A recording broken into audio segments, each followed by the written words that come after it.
revisión de lo que son las cardiopatías congénitas para ya poder terminar el tema de cardio y que les pueda ir bien en su examen, ¿no? Entonces, las cardiopatías pueden ser a distinto nivel en cuanto, si me refiero a nivel en cuanto a procesos que ocurren durante el desarrollo del corazón, ya sea durante la formación de la asa cardíaca, ya sea durante la tabicación, por ejemplo, o durante algunos otros procesos, por ejemplo, la morfogénesis de las arterias de los grandes vasos, como lo pueden ser los derivados de los arcos aórticos, ¿no? Que ya tienes la clase también aquí en el canal. Entonces, bueno, vamos a revisar por primera ocasión, vamos a ver a lo que es la comunicación interventricular. Entonces, tú ya sabes que durante la etapa fetal, durante la circulación fetal más bien, es normal que podamos encontrar comunicación en algunas de las cámaras del corazón, como lo puede ser durante el paso de la sangre desde la aurícula derecha hasta la aurícula izquierda. Tú sabes que esto es algo completamente normal en la circulación fetal y es algo que justo al nacimiento, que cambia, así hace como un clic, un chasquido, cambia y ahora ya la comunicación ya no se permite, ¿ok? Ya si hay una comunicación entre aurículas o entre ventrículos ya después del nacimiento, ya estamos hablando de una cardiopatía congénita. Es más, incluso antes del nacimiento solamente es normal una comunicación en aurículas. Tú sabes que en ventrículos no, ¿ok? Entonces, mucho ojo con eso. ¿Por qué? Porque vamos a hablar entonces de la comunicación interventricular. Para empezar, un dato muy importante que debes de saber es que aquí en México esta corresponde a la anomalía cardíaca más común, ¿ok? Por mera estadística. Y ahora, siguiendo con la estadística, si tú recuerdas, el tabique interventricular tiene dos porciones, tiene una porción muscular y una porción membranosa. La porción muscular ya sabes que es derivada del mesodermo esplácnico que forma al miocardio, y ya sabes que la porción membranosa tiene doble origen, ¿verdad? Tiene dos tercios dorsales que son formados por los cojines endocárdicos y un tercio ventral que es formado por las crestas vulvares. Ya sabes que cojines endocárdicos y crestas vulvares son formadas por tejido de cresta neural. Entonces, en caso de que tengamos una migración anómala de este tejido o algún comportamiento extraño, pues vamos a encontrar malformaciones en sus derivados, como lo puede ser una malformación donde suele ser más común en la porción membranosa de lo que es el tabique interventricular. ¿Esto a qué es debido? Es debido a que tiene doble origen embrionario, es decir, tiene origen tanto de crestas vulvares como de los cojines endocárdicos. Esto lo hace más propenso a que tenga un fallo durante su desarrollo, ¿ok? Entonces, acuérdate, ¿cuál es la anomalía cardíaca más común? Comunicación interventricular. ¿En dónde es más común esta comunicación? En el tabique interventricular, en su porción membranosa, ¿ok? ¿Qué pasa si tenemos una comunicación en lo que es la porción muscular del tabique? A menudo estos defectos se denominan como tabique en queso suizo, ¿ok? Esto es lo más común. ¿Qué es esto? Bueno, resulta que durante la formación de este tabique de músculo debe ocurrir cierta resorción, cierta apoptosis. ¿Para qué? Para que se formen los llamados músculos papilares, ¿ok? Son los músculos que tiene dentro el ventrículo para poder jalar las válvulas del corazón. Eso ya lo vas a ver tú en anato. Lo que debes de saber ahorita es que para que se forme toda esta trabécula y los músculos papilares que tiene el ventrículo, es necesario que ocurra apoptosis. Si esta apoptosis ocurre de más, entonces se va a formar un agujero que va a comunicar a los dos ventrículos, o se van a formar varios, y esto se va a conocer como defecto en el tabique en queso suizo, ¿ok? Así como en las rebanadas de queso de las caricaturas que tienen un agujero, así como los que salían en Tom y Jerry, en las caricaturas lo que le dan de comer a los ratoncitos, así, tal cual, ¿ok? Entonces vamos a pasar ahora con la comunicación interauricular, o también, de hecho, estas se abrevian como C y B para la interventricular y C y A para la comunicación interauricular. Entonces tú ya sabes que durante la etapa fetal pues es hasta cierto punto normal, ¿no? Una comunicación interauricular, ya que está ocurriendo ahí pues el segundo shunt o cortocircuito en lo que es el foramen oval. Entonces, ¿qué puede ocasionar que al nacimiento esta comunicación permanezca, es decir, no cierre? Bueno, una puede ser por una resorción excesiva del foramen secundum. Recuerda que el foramen secundum es un agujero o foramen que aparece mediante apoptosis en lo que es la porción craneal del septum primum. Entonces, ¿qué pasa si ocurre demasiada apoptosis? Acuérdate que estos tabiques, voy a intentar dibujarlos aquí. Este sería en color azul el septum primum, ¿okay? Que tiene aquí, vamos a dibujar a los cojines endocárdicos. Y en color rojo tenemos a lo que es el septum secundum, ¿ok? Entonces tú ya sabes que aquí tenemos lo que es el flujo de sangre desde foramen oval, ¿ok? Hasta el el ostium secundum, ¿ok? Y ya estamos desde aurícula derecha hasta aurícula izquierda, ¿ok? Entonces, la sangre pasa a través de foramen oval y de foramen secundum. ¿Qué pasa al nacimiento? Dijimos que estos dos tabiques se quedan muy pegaditos, entonces al estar muy pegaditos la sangre quiere pasar a través del foramen oval, pero es bloqueada por el septum primum, ¿ok? ¿Qué pasa si yo hago este agujero, este ostium secundum o foramen secundum más grande? Pues incluso aunque estén pegados los tabiques, como el agujero es tan grande, ¿ok?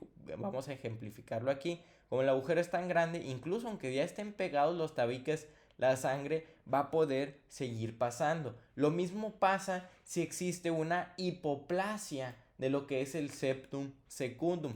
¿Qué es una hipoplasia? Bueno, una hipoplasia nos habla de que este septum secundum se desarrolló pobremente, se desarrolló muy pequeñito, más de lo que debería ser. ¿Qué ocurre si este septum secundum es más pequeño? Bueno, como recuerdas, el foramen oval como tal no es un agujero que aparece por apoptosis, sino que es el espacio que quedó entre lo que es el septum secundum y el cojín endocárdico, ¿ok? Entonces, cuando queda un espacio entre estos dos, mientras más pequeño sea el septum secundum, más grande va a ser el foramen oval. Entonces, si hay una hipoplasia del septum secundum, es decir, que es muy pequeñito, el foramen oval va a estar muy grandote, por lo tanto, va a pasar lo mismo que aquí. Se van a pegar los tabiques, sí, al nacimiento, pero la sangre va a seguir teniendo comunicación entre ambas aurículas, ¿ok? Esto también es una causa de comunicación interauricular. Y la tercera causa es la persistencia del foramen primum, que como tal pues es la más grave.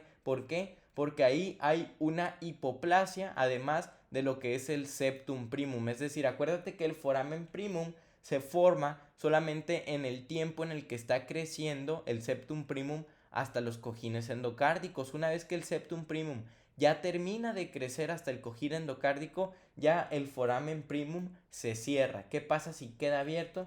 Pues también ocurre una comunicación interauricular, ¿ok? Estas son las comunicaciones interventriculares e interauriculares, ¿ok? Ahora vamos a ver una anomalía, esta es muy bonita, a mí me gusta mucho, que es la dextrocardia, ¿ok?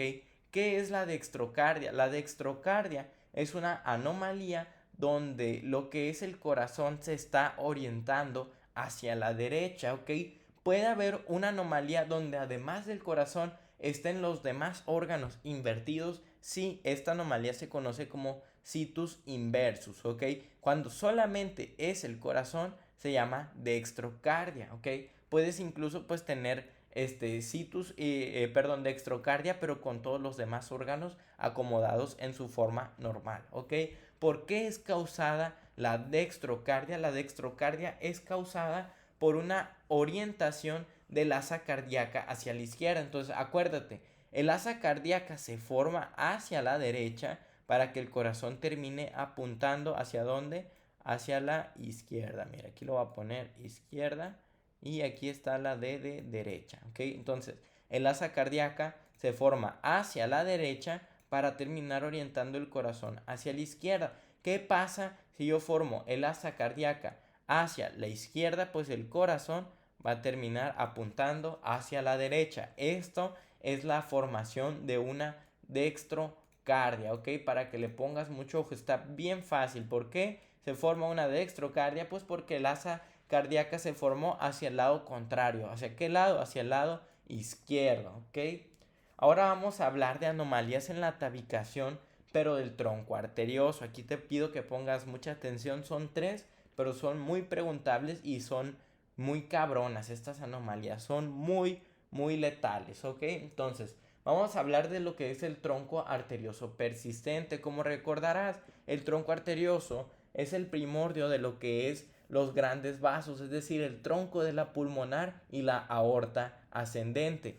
¿Qué va a ocurrir con esta aorta ascendente y el tronco de la pulmonar? Recuerda que el tronco arterioso se tabica, que ya está ubicado por un tabique que además está formado por células de la cresta neural y además rota, hace una torsión como en espiral. Esto permite que se alineen lo que son los grandes vasos con las cámaras de salida, ¿ok? Mucho ojo con esto, ahorita vamos a ver por qué. ¿Qué pasa si ese tabique no se forma? O sea, una ausencia de formación del tabique. La anomalía se conoce como tronco arterioso persistente, o sea, su mismo nombre lo dice. El tronco arterioso, recuerda que es la estructura que no estaba tabicada, ¿verdad? Una vez que se tabica, pues ya se divide en arteria pulmonar y aorta, ¿ok? Entonces el tronco arterioso es la estructura que no está tabicada. Por lo tanto, si en un corazón tenemos un tronco arterioso persistente, nos está diciendo que tanto la aorta como la arteria pulmonar se encuentran fusionadas en una sola cavidad, que es esta de aquí, llamada tronco arterioso, ¿ok?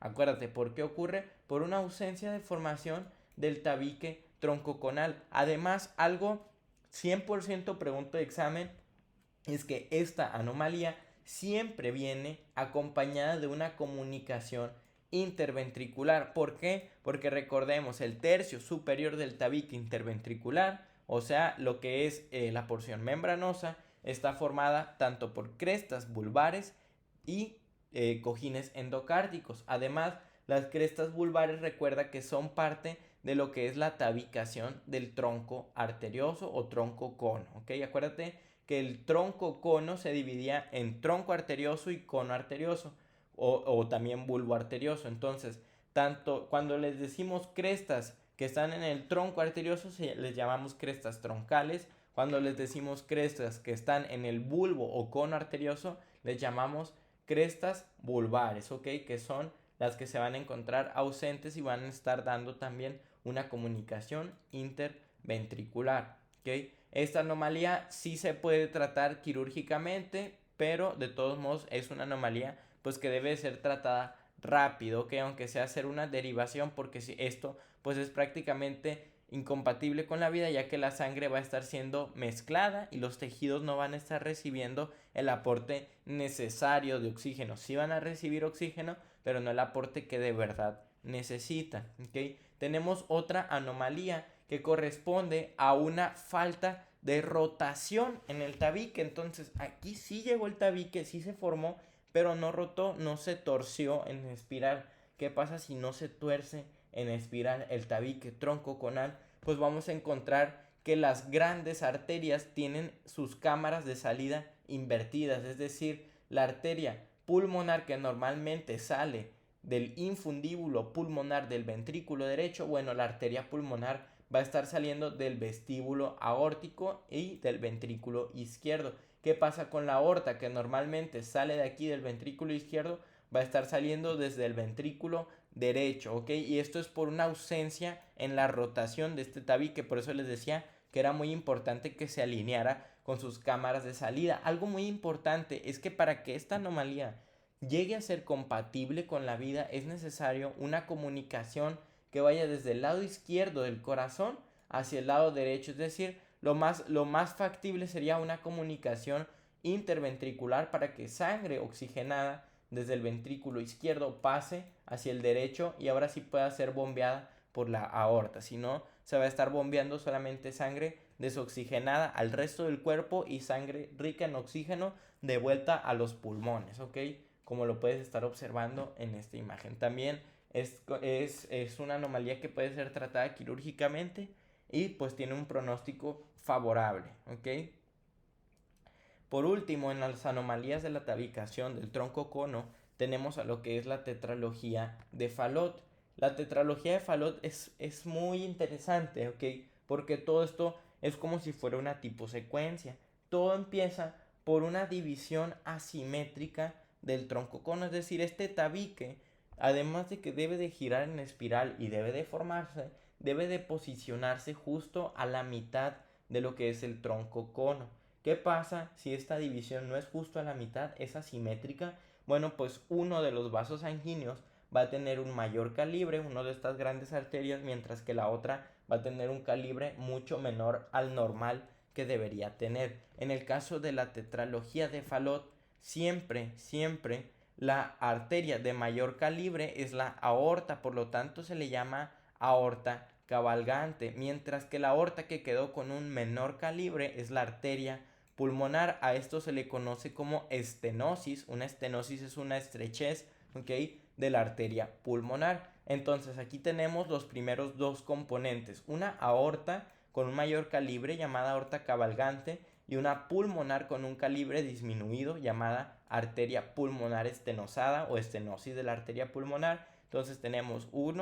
dos componentes. El tercero, comunicación interventricular, por esto mismo de que si el tabique tronco conal tiene alguna falla, pues entonces la porción membranosa, ok, específicamente la parte que viene de crestas vulvares, va a tener también defectos. Por lo tanto, también tenemos una comunicación interventricular o CIV.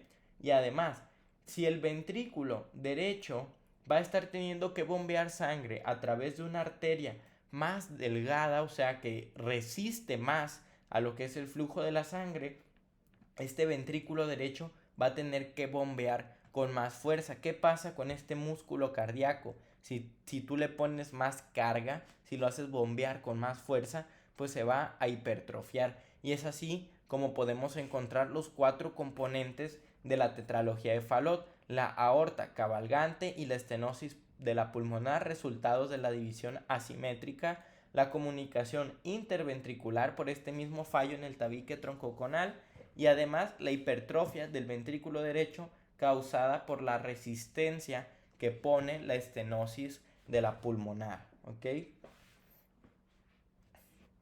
Ya por último, vamos a hablar de anomalías de los arcos aórticos.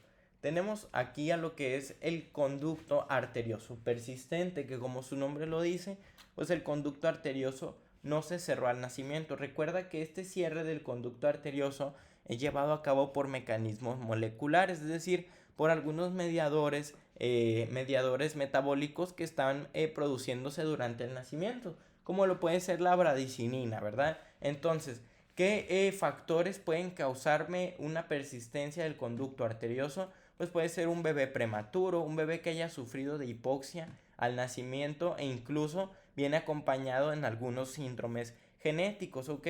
Lo que quiero que sepas es que simplemente es una comunicación entre el conducto arterioso después del nacimiento, ¿ok? Está muy sencillo y pues te lo dejo para la vida, para que tú lo sepas. A menudo este tratamiento es farmacológico, no requiere tratamiento quirúrgico. De hecho, se pueden utilizar algunos fármacos como los AINES, los antiinflamatorios no esteroideos, que tú los vas a ver en este parcial, debido a que las prostaglandinas se encargan de mantener abierto al conducto y los AINES inhiben a las prostaglandinas, ¿ok?